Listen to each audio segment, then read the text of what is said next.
श्रीघटिकाचल हनुमति स्तोत्रम्।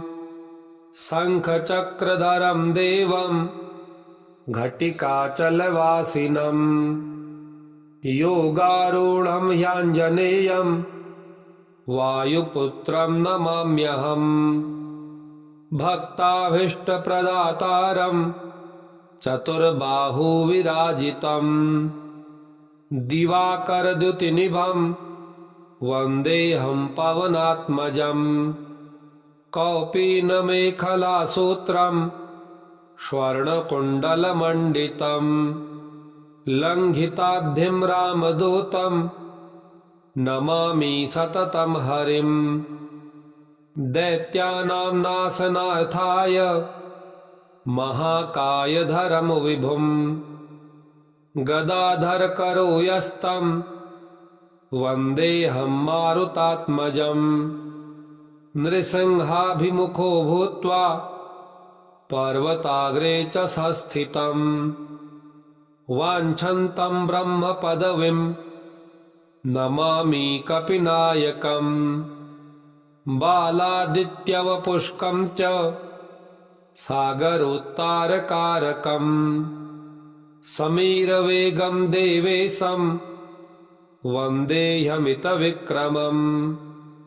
पद्मरागारुणमणि शोभितं कामरूपिणं पारिजाततरुस्थं च वन्देऽहं वनचारिणं। रामदूत नमस्तुभ्यं पादपद्मार्चनं सदा देहि मे वाञ्छितफलं पुत्रपौत्रप्रवर्धनम्। इदं स्तोत्रं पठे नित्यं प्रातः काले द्विजोत्तमः तस्याभीष्टं ददत्यासु रामभक्तो महाबलः। शंखचक्रधरं देवं घटिकाचलवासिनं योगारूढं ह्याञ्जनेयं वायुपुत्रं नमाम्यहम्। भक्ताभीष्टप्रदातारं चतुर्बाहुविराजितं दिवाकरद्युतिनिभं वन्देऽहं पवनात्मजं। कौपीनमेखलासूत्रं स्वर्णकुण्डलमण्डितं लङ्घिताब्धिं रामदूतं नमामि सततं हरिं। दैत्यानां नाशनार्थाय महाकायधरं विभुं गदाधरकरो यस्तं वन्देऽहं मारुतात्मजं।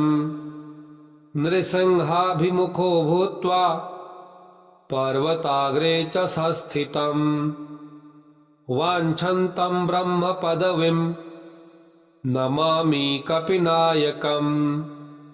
बालादित्यवपुष्कं च सागरोत्तारकारकं समीरवेगं देवेशं वन्देऽहमितविक्रमम्। पद्मरागारुणमणि शोभितं कामरूपिणं पारिजाततरुस्थं च वन्देऽहं वनचारिणं। रामदूत नमस्तुभ्यं पादपद्मार्चनं सदा देहि मे वाञ्छितफलं पुत्रपौत्रप्रवर्धनम्।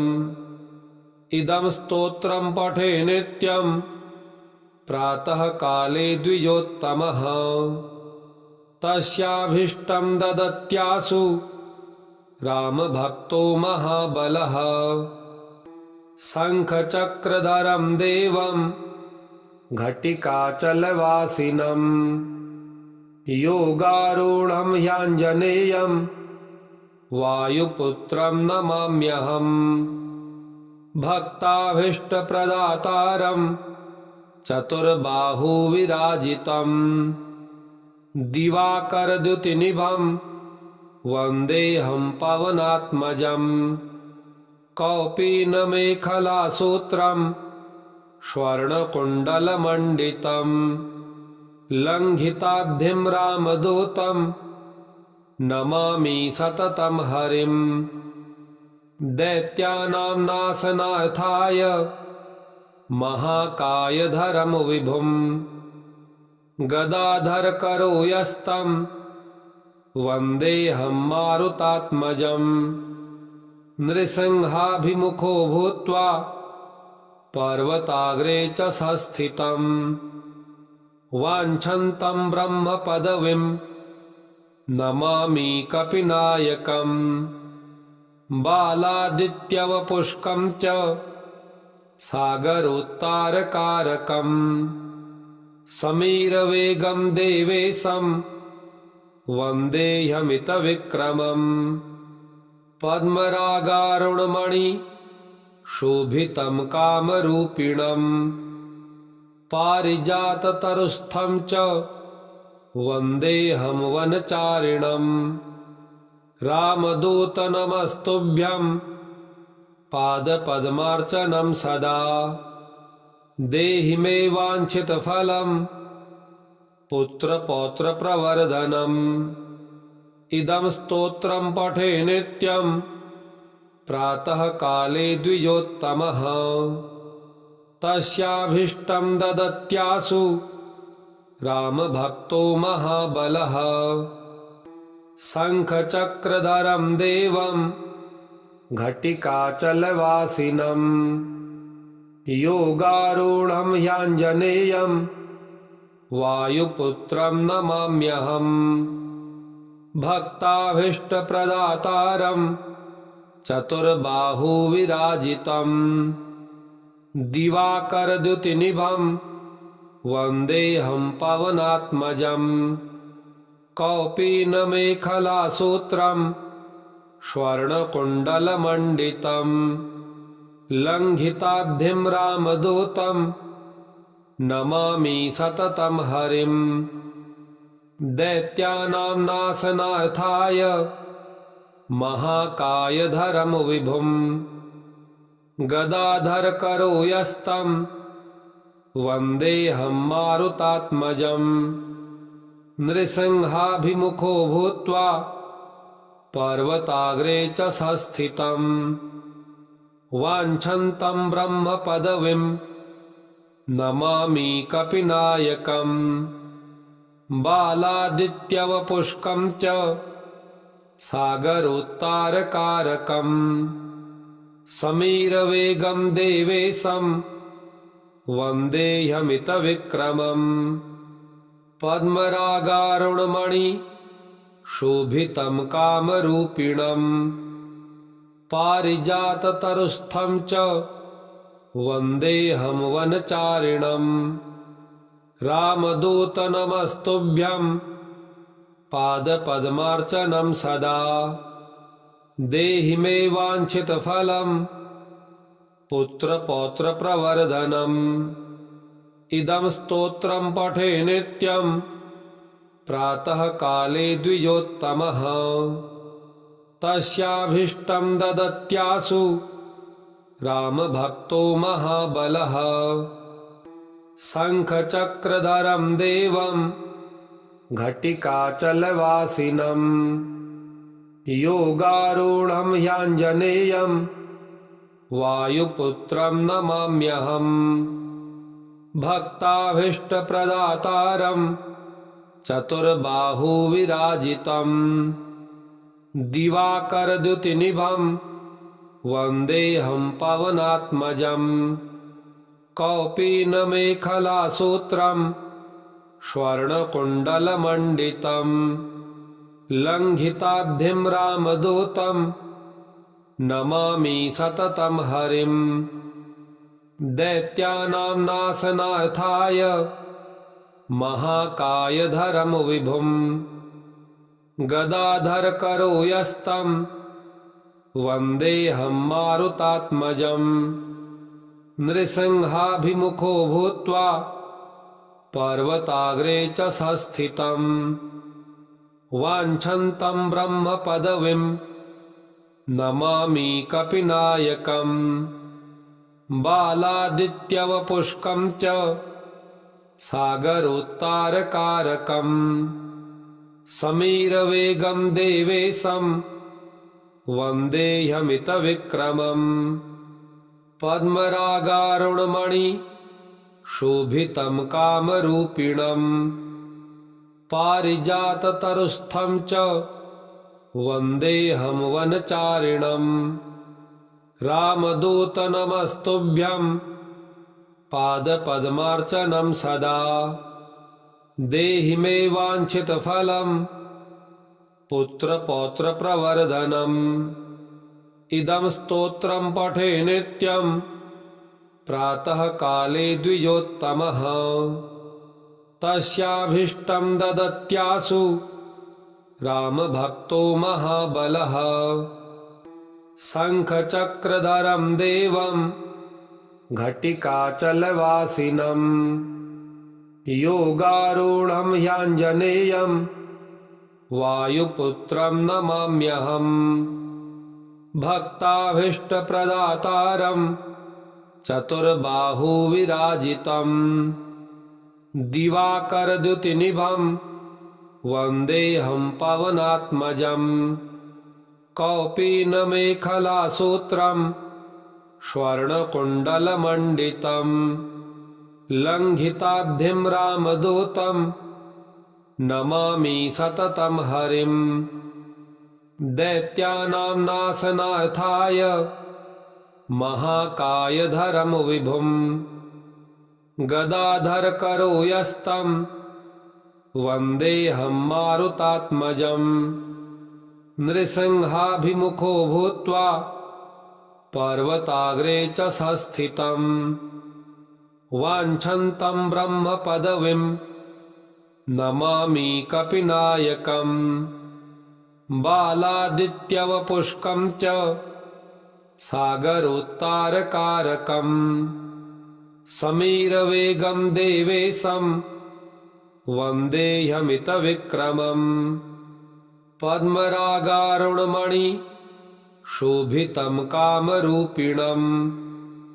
पारिजाततरुस्थं च वन्देऽहं वनचारिणम् रामदूत नमस्तुभ्यं पादपद्मार्चनं सदा देहि मे वाञ्छितफलं पुत्रपौत्रप्रवर्धनम् इदं स्तोत्रं पठे नित्यं प्रातः काले द्विजोत्तमः तस्याभीष्टं ददत्यासु रामभक्तो महाबलः शङ्खचक्रधरं देवं घटिकाचलवासिनं योगारूढं ह्याञ्जनेयं वायुपुत्रं नमाम्यहम् भक्ताभीष्टप्रदातारं चतुर्बाहुविराजितं दिवाकरद्युतिनिभं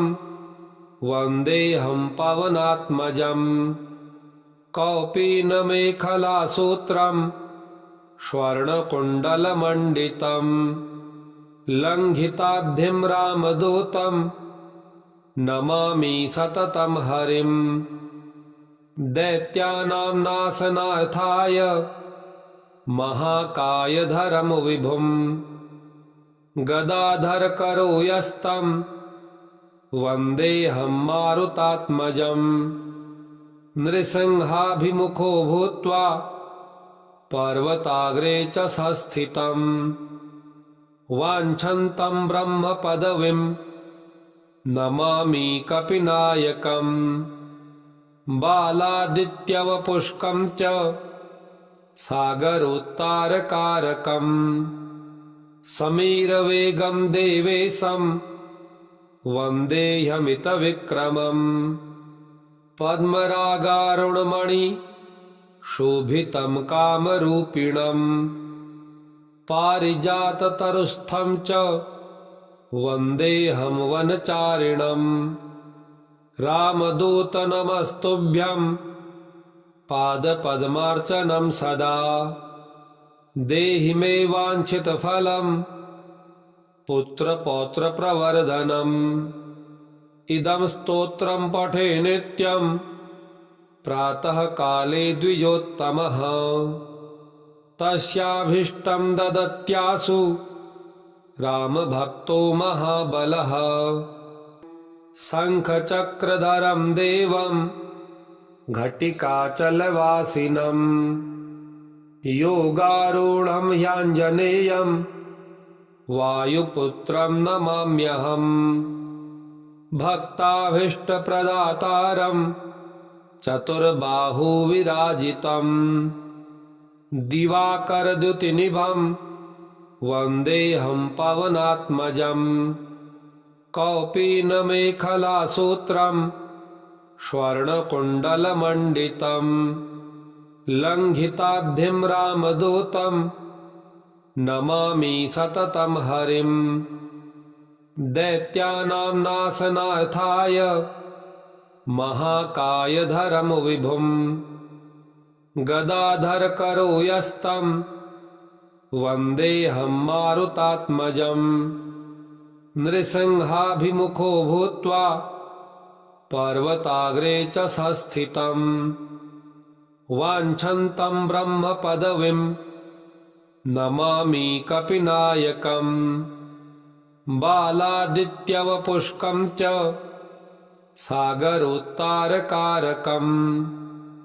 समीरवेगं देवेशं वन्देऽहमितविक्रमं पद्मरागारुणमणि शोभितं कामरूपिणं पारिजाततरुस्थं च वन्देऽहं वनचारिणं रामदूत नमस्तुभ्यं पादपद्मार्चनं सदा देहि मे वाञ्छितफलं पुत्रपौत्रप्रवर्धनम् इदं स्तोत्रं पठे नित्यं प्रातः काले द्विजोत्तमः तस्याभीष्टं ददत्यासु रामभक्तो महाबलः शङ्खचक्रधरं देवं घटिकाचलवासिनं योगारूढं ह्याञ्जनेयं वायुपुत्रं नमाम्यहम् भक्ताभीष्टप्रदातारं चतुर्बाहुविराजितं दिवाकरद्युतिनिभं वन्देऽहं पवनात्मजं कौपीनमेखलासूत्रं स्वर्णकुण्डलमण्डितं लङ्घिताब्धिं रामदूतं नमामि सततं हरिं दैत्यानां नाशनार्थाय महाकायधरं विभुं गदाधरकरो यस्तं वन्देऽहं मारुतात्मजं नृसिंहाभिमुखो भूत्वा पर्वताग्रे च संस्थितं वाञ्छन्तं ब्रह्मपदवीं नमामि कपिनायकं बालादित्यवपुष्कं च सागरोत्तारकारकं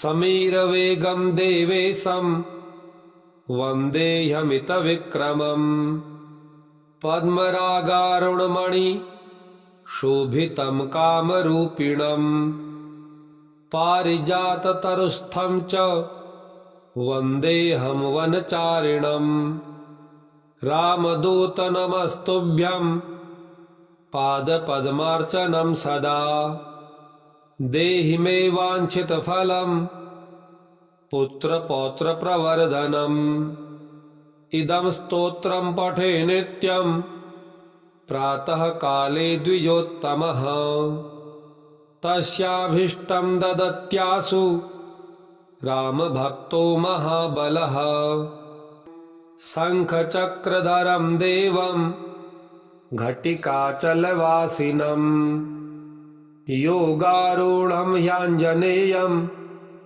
वायुपुत्रं नमाम्यहम् भक्ताभीष्टप्रदातारं चतुर्बाहुविराजितं दिवाकरद्युतिनिभं वन्देऽहं पवनात्मजं कौपीनमेखलासूत्रम् स्वर्णकुण्डलमण्डितम् लङ्घिताब्धिं रामदूतम् नमामि सततं हरिम्। दैत्यानां नाशनार्थाय महाकायधरं विभुम् गदाधरकरो यस्तं वन्देऽहं मारुतात्मजम्। नृसिंहाभिमुखो भूत्वा पर्वताग्रे च संस्थितम् वाञ्छन्तं ब्रह्मपदवीं नमामि कपिनायकम्। बालादित्यवपुष्कं च सागरोत्तारकारकम् समीरवेगं देवेशं वन्देऽहमितविक्रमम्। पद्मरागारुणमणि शोभितं कामरूपिणम् पारिजाततरुस्थं च वन्देऽहं वनचारिणम्। रामदूतनमस्तुभ्यं पादपद्मार्चनं सदा देहि मे वाञ्छितफलं पुत्रपौत्रप्रवर्धनम्। इदं स्तोत्रं पठे नित्यं प्रातःकाले द्विजोत्तमः तस्याभीष्टं ददत्यासु रामभक्तो महाबलः। शङ्खचक्रधरं देवं घटिकाचलवासिनं योगारूढं ह्याञ्जनेयं वायुपुत्रं नमाम्यहम्। भक्ताभीष्टप्रदातारं चतुर्बाहुविराजितं दिवाकरद्युतिनिभं वन्देऽहं पवनात्मजम्। कौपीनमेखलासूत्रं स्वर्णकुण्डलमण्डितं लङ्घिताब्धिं रामदूतं नमामि सततं हरिम्। दैत्यानां नाशनार्थाय महाकायधरं विभुम् गदाधरकरो यस्तं वन्देऽहं मारुतात्मजम्। नृसिंहाभिमुखो भूत्वा पर्वताग्रे च संस्थितं वाञ्छन्तं ब्रह्मपदवीं नमामि कपिनायकम्। बालादित्यवपुष्कं च सागरोत्तारकारकम् समीरवेगं देवेशं वन्देऽहमितविक्रमम्। पद्मरागारुणमणि शोभितं कामरूपिणम् पारिजाततरुस्थं च वन्देऽहं वनचारिणम्। रामदूतनमस्तुभ्यं पादपद्मार्चनं सदा देहि मे वाञ्छितफलं पुत्रपौत्रप्रवर्धनम्। इदं स्तोत्रं पठे नित्यं प्रातःकाले द्विजोत्तमः तस्याभीष्टं ददत्यासु रामभक्तो महाबलः। इति श्री घटिकाचल हनुमत स्तोत्रम् श्री हनुमतार्पणमस्तु। ओम श्री हनुमद्देवाय नमः।